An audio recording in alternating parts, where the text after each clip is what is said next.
Uh, all right, so the topic today is fission neutrons and gamma rays. Yesterday, Stefano talked a lot about the fission process and how one big nucleus becomes two smaller nuclei. And we're going to talk about today what happens after that. He mentioned that these smaller nuclei emerge with a lot of kinetic energy and a lot of excitation energy and rotational energy as well. And we're going to talk about how those brand new smaller nuclei, those very excited systems, lose their excitation energy and rotational energy. So before we actually start with the lecture, I just want to make sure that everyone knows how to ask questions if you have them. So there are a few options that I've listed here. You can write yourself a note and write down the slide number. That will be really helpful for steering the conversation toward the right direction. You can also just put your question in chat or interrupt me. That's fine. Like Stefano did yesterday, I will pause for a little bit after each slide, just so you have the chance to ask a question when it's relevant. All right.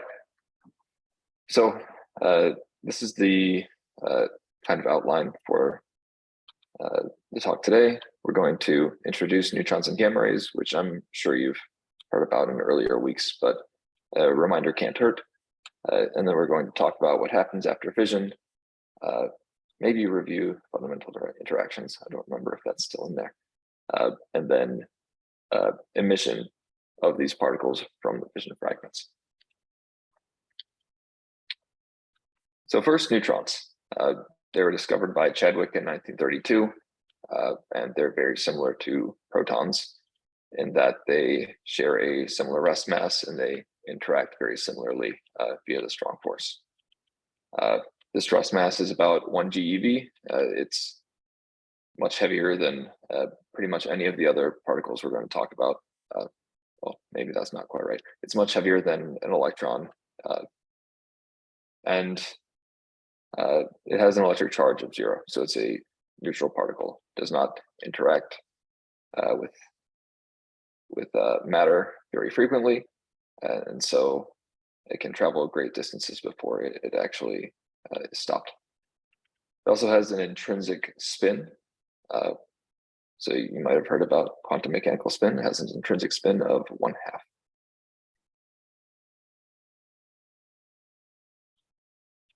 All right, we have a similar slide for gamma rays. And it's somewhat confusing, all of these different names that we call photons. We call them X-rays if they are emitted from the de-excitation of an atomic electron. We call them gamma rays if they come from a nucleus. We call them red light if it's red and we can see it, but it's all the same thing. These are photons. They're the force carrier of the electromagnetic field. They're massless, and so they travel at the speed of light. They also have 0 electric charge, and they have an intrinsic spin of 1. Right, so hopefully this isn't anything new. Again, you can just pop in if you have a question, put it in chat, etc.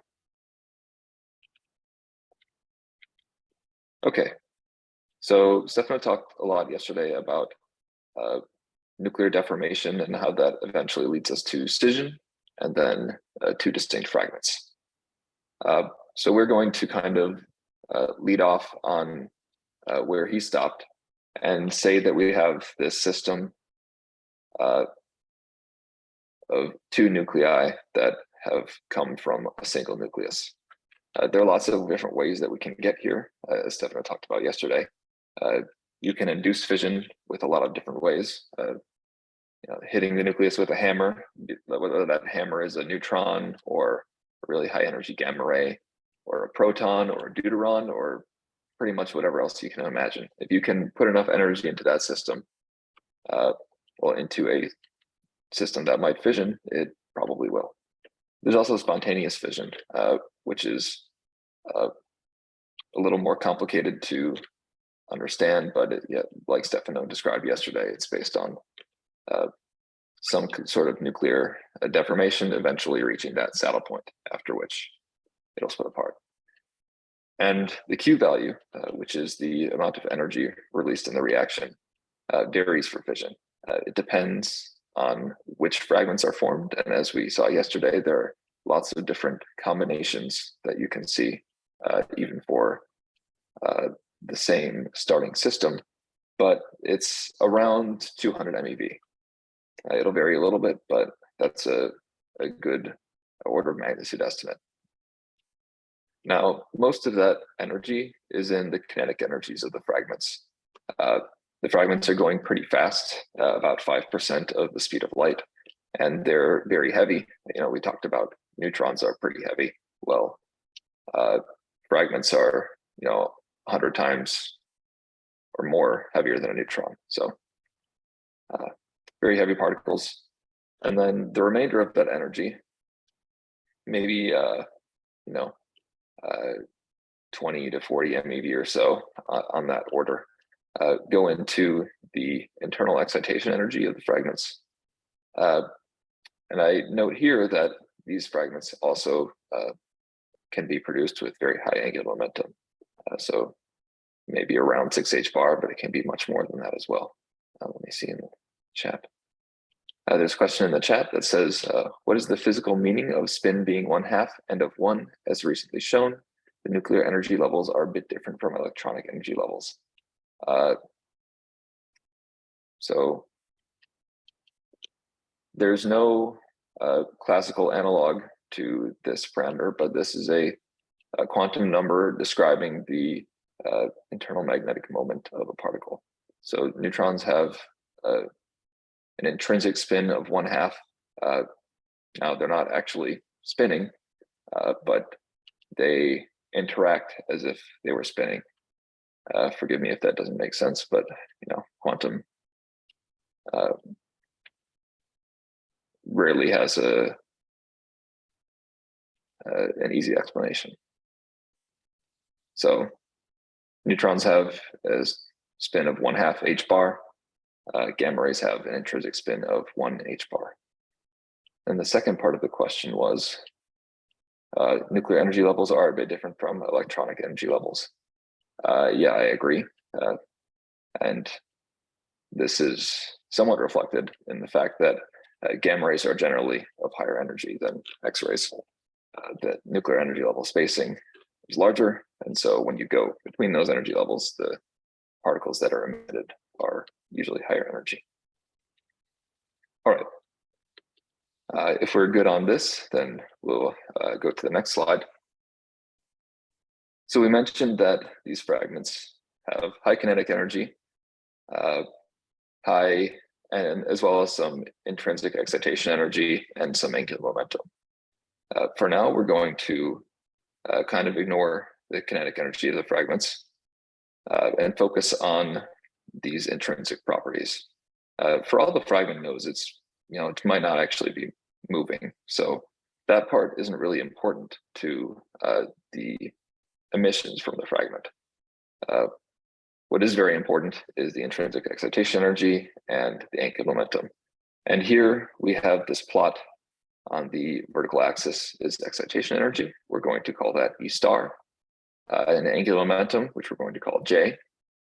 And this is some distribution in E star and J, where we're populating in fission. So every single time you make a fission, you get a different point on this graph, and we're going to approximate that these points lie in some oval here. All right. So the first thing that happens after fission is neutron emission. This is because neutron emission is governed by the strong nuclear force, and the strong nuclear force being a lot stronger than all of the other forces, it's also associated with higher energies and smaller time scales. So it'll happen first. The neutron separation energy, or the binding energy of a neutron in a nucleus that might fission is around 6 or 7 MeV. Of course, that can vary, but that's a good order of magnitude approximation. And on average, these fissioning systems will emit maybe 3 or 4 neutrons. Sometimes they'll emit 0 neutrons, sometimes they'll emit 7. But a couple good numbers to keep in mind are californium-252, for example, emits on average about 3.7 neutrons, whereas plutonium-239 neutron-induced fissions will emit about 2.9 neutrons per fission. The neutrons are emitted with some kinetic energy, and that average energy, or I should say, that average energy in the lab frame is about 2 MeV. What's plotted here is a neutron energy spectrum measured in the lab. And these are logarithmic axes, and the mean energy would be about right here. You can see that the most probable energy is probably around 1 MeV, but this long tail at higher energies means that the average energy will be about 2 MeV. And again, I mentioned this, that neutron emission is governed by the strong force, and so the time scale is very short. This is 1/5 of a second, 10 to the minus 15 seconds. And I talked about the energies in the lab frame just now. Neutrons in the fragment frame, so when the fragment is de-exciting, if you were able to travel with the fragment, you would see that the neutrons are emitted isotropically or with equal probability in any direction. But since the fragments are moving so fast and the neutrons are being emitted from that moving fragment, the neutrons end up being focused in the direction of the fragment. The speed of the neutron in the fragment's frame and then the speed of the fragment itself are pretty comparable. So you end up seeing something like this distribution here, where we get many more neutron counts at either 0 degrees or 180 degrees from one fragment's direction. All right, so where does that take us on this plot? We have this excitation energy and this angular momentum to get rid of, and now we've emitted some neutrons that we have decided that will happen first because the strong force is, well, strong. Neutrons take away quite a bit of excitation energy. I mentioned that neutron separation energy is about 6 MeV, and then they have maybe another couple MeV of kinetic energy. So each one's removing maybe 8 or so MeV of excitation energy, and that's quite a bit when you're working with, on the order of 10 to 20. So maybe we emit a couple neutrons, and eventually we're left in this state where we don't have enough energy to emit another neutron. And you can see that we've gone pretty far down in this excitation energy, but not so much in angular momentum. So we still have some excitation energy, but we also still have a lot of angular momentum. And the way that we're going to go from here all the way down to here is by emitting gamma rays. So like I just mentioned, we got rid of a lot of our excitation energy, but our fragment still has a lot of angular momentum. And we can emit statistical gamma rays as well as ERAS gamma rays. Same exact particle, but they're just in different regimes, and distinguishing between the two will help us understand what's going on. The time scale for this is around picoseconds to nanoseconds, but it can vary quite a bit. And we're going to start with statistical gamma rays. Going back to this chart, actually, you can see that we're right here, and we have this line called the ERAST line. The ERAST line describes the minimum amount of excitation energy you can have at a given angular momentum. So if you're right here on the line, there's no way you can go below it. There are no nuclear states with this angular momentum that have an energy below here. But we're above that right now. And so we can emit what are called statistical gamma rays. We're in this excitation energy regime that's high enough that our nuclear states are pretty dense. And what that means is we can model the gamma ray emission from this point statistically. And we'll get all different kinds of gamma rays emitted from there. They'll remove a lot of energy, kind of like neutrons, but not a lot of angular momentum on average. And then we have these ERAST gamma rays. These describe the discrete nuclear transitions that we all know about from looking at gamma ray spectra. So the recognizable energies, the lines, all of that. Oh, and I see that there's a chat question, so I'll take a look. The chat question says, is this minimum excitation energy due to the angular momentum itself? Why does angular momentum affect this? So that's a really good question. The ERAST line, especially for even nuclei, is often built on the nucleus's ground state.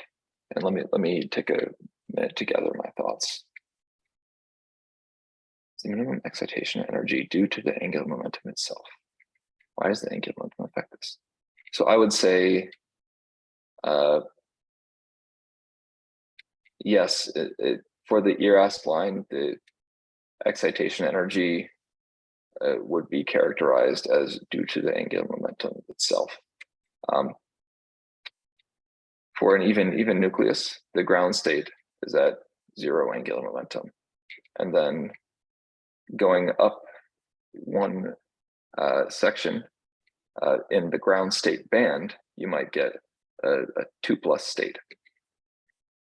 And the nuclear shape of that state will be very similar, but it will be, I guess, slightly deformed and spinning. And that deformation and spinning carries with it some energy, and that would be the excitation energy of that state. And we can talk a little bit more about that later if you like. Going back here, we have these statistical and ERAST gamma rays. The statistical gamma rays remove some of the remaining excitation energy, but not a lot of angular momentum. And then the ERAST gamma rays, as we're going to see, are going to be very important to removing angular momentum. So what I have pictured here is what's called a level scheme. These are discrete nuclear levels, actually, of a fission fragment. It's cerium-146. And you can see this ground state band that I was just talking about. The ground state is 0+, and then if you go up one level, the next available discrete energy level is 2+ at 258 keV. And you can keep going up and see that with just a few gamma rays, you can go from 8+ all the way down to 0+. So this is the mechanism that's going to remove a lot of our total angular momentum. And depending on the total angular momentum that the fragment starts with, you could end up emitting a lot of gamma rays. And this is actually typically the case, that the total amount of gamma rays emitted across both fragments is maybe 6 to 8 gamma rays on average. So now we've kind of completed this picture. We start up here with a lot of angular momentum and excitation energy, and we remove a lot of that excitation energy with neutrons. We emit maybe a couple of statistical gamma rays here and here, and then we get to this ERAS line where our nuclear level density is very low, and each one of these guys is removing quite a bit of angular momentum. Not a lot of energy, as you can see. We're not going that far down, just very far left here until we get to the ground state. Now, I didn't mention this before, but that's actually not the end. That's the end for what we call prompt emission. Things that are emitted very soon after fission.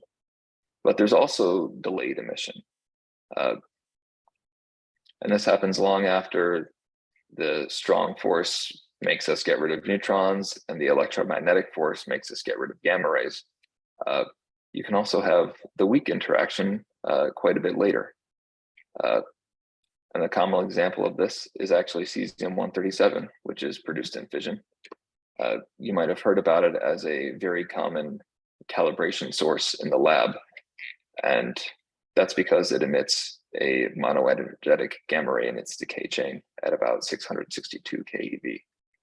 But it's not actually the cesium-137 nucleus that emits this gamma ray. This gamma ray is what's called beta delayed, in that the cesium-137 nucleus actually has to undergo a weak interaction, in this case, beta minus decay, to this barium-137 metastable state.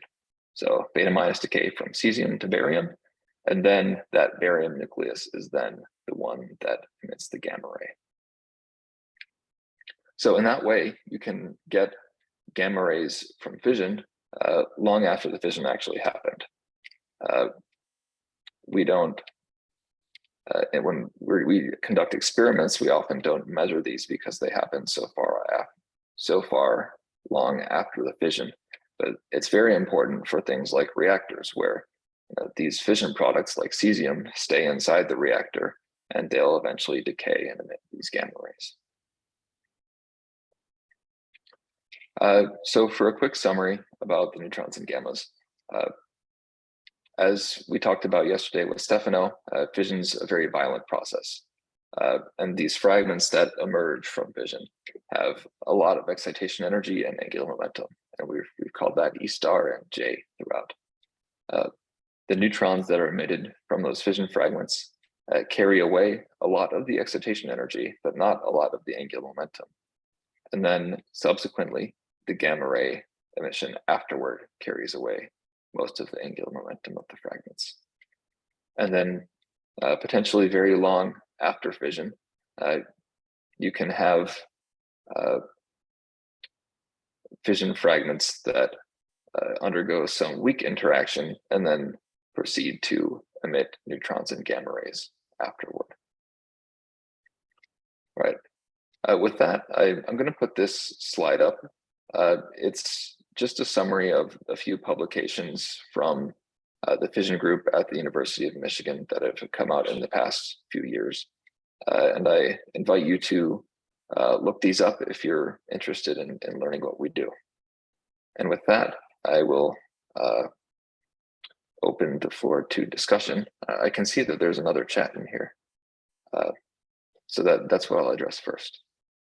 The question in the chat says, is there a specific equation to know if gamma radiation comes from activation neutron or fission? So if you measure a gamma ray, that's all you know. You can't tell whether it was from neutron activation or from fission. What you can do, though, is try and measure the fission fragments themselves. The fission fragments themselves are very heavy charged particles. And so if you can put a detector around the fissioning system to measure the fission fragments, that's a pretty unique signal. And if you measure those fission fragments and then a gamma ray in coincidence, or in other words, shortly after you measure the fragments, it's probably going to be pretty likely that that gamma ray came from fission instead of neutron activation. since neutron activation wouldn't have that fission fragment signal.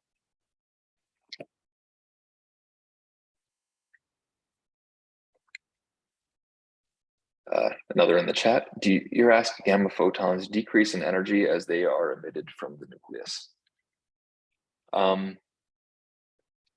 I would say most of the time, yes, but not always. And I'll add that, let's go back here a little bit. The ERAS line is not always composed of a single band. You can see here that there are two bands that are kind of interleaved, and sometimes the bands will overlap such that there's maybe another level in this adjacent band with 6+ that's actually lower energy. So in that case, there would be two separate bands that are each kind of built on a different deformation. But the one that's associated with the ground state might actually not be ERASed or the whirlingest at some specific angular momenta.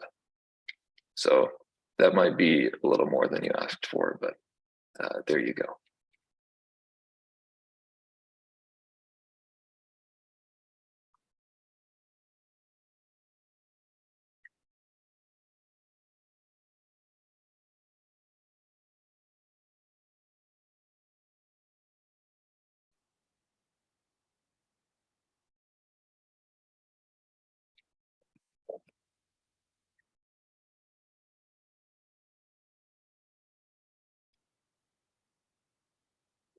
Are there any other questions?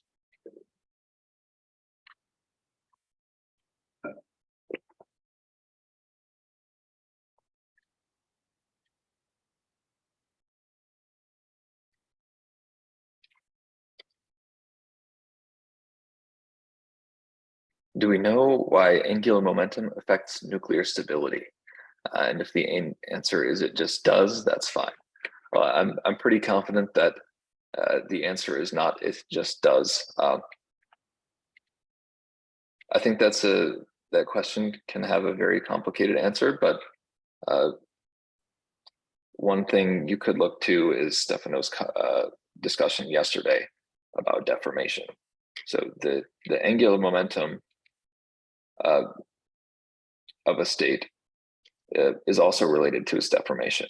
And we know that, at least in the case of fission, stability to fission, that shape is very important. So fission occurs when the shape is so elongated that it cannot restore itself any longer, and the nucleus splits. That deformation is characterized not just by some intrinsic excitation energy, but also some angular momentum.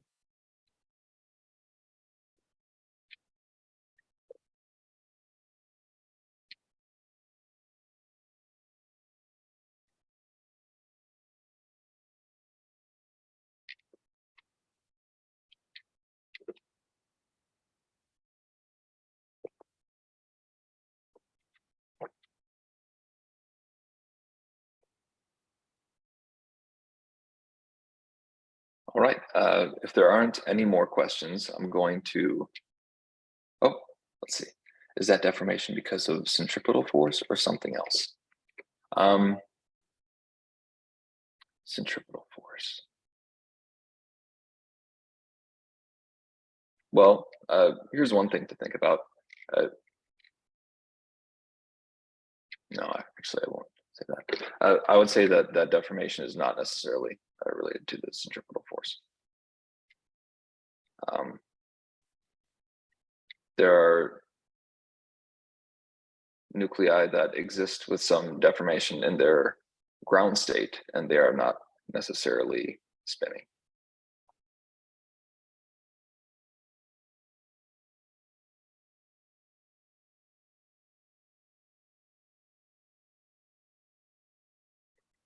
I think that Stefano might have a good answer to this. So I think he's coming on shortly. Yeah, I wanted to just add something about the stability, and that's I think when you think about angular momentum, there is so many ways to think about it. So like, don't have just one thing in mind when you think about angular momentum, just like you don't have a single thing in mind when you think about movement or something like that. So it's a very broad concept, and there's a classical counterpart, there is a quantum mechanical counterpart. But the first question is about stability, and think about like a spinning top, like a gyroscope that doesn't fall over, right? And why does it not fall over? Because of angular momentum. Because systems that have a certain amount of angular momentum are going to need a lot, they're going to resist changes that would affect their angular momentum. So in the same way, like the top spinning, falling over would be the same way as decaying by some kind of decay. And it takes a long time for them to do it. In this case, the friction that the top has is kind of playing the role of emission. So that's just a nice way of thinking that, like, if you have a lot of rotation, like you would look at that and you say, well, if it was just stationary, not rotating, it would surely top over, right? Like like a top, if it wasn't rotating, it would topple over immediately. But because it's rotating, it resists any changes to its state. That's okay. There's maybe like a nice picture. There is much more to be said about that. And the deformation, because of centripetal forces, well, it's the other way around. Really, it's the in quantum mechanics is not so much, okay, I just finished saying that it's about rotation, but if I really look at maybe like 1,000 units of h bar, then yes, it goes into this rotation. Like if I look at a large angular momentum, but at the very basis, I'm not going to talk too much about it, but it's something to do with the symmetries of the system. It's something to do with what it looks like, not how it's rotating, but what the wave function looks like. So a deformation, when we talk about the deformation, we're really talking about something that goes away from a sphere, something that as you rotate it, it looks different. And actually goes back to the spin 1/2 thing that I think somebody asked at the beginning, that looks, like spin 1/2, what does it mean? It means that when you're rotating 360 degrees, it doesn't look the same. And the same thing here is the angular momentum is something to do with how the wave function looks like as you rotate it. Centripetal forces are there, but they're not the causes of the deformation. It's more that the deformation causes centripetal forces. So you have, well, they're linked, but you don't have to think that first there comes centripetal forces and therefore you have a deformation. That's, the deformation is more fundamental than the centripetal force. All right, thanks, Stefano. Yeah, I really liked the analogy with the spinning top at the beginning.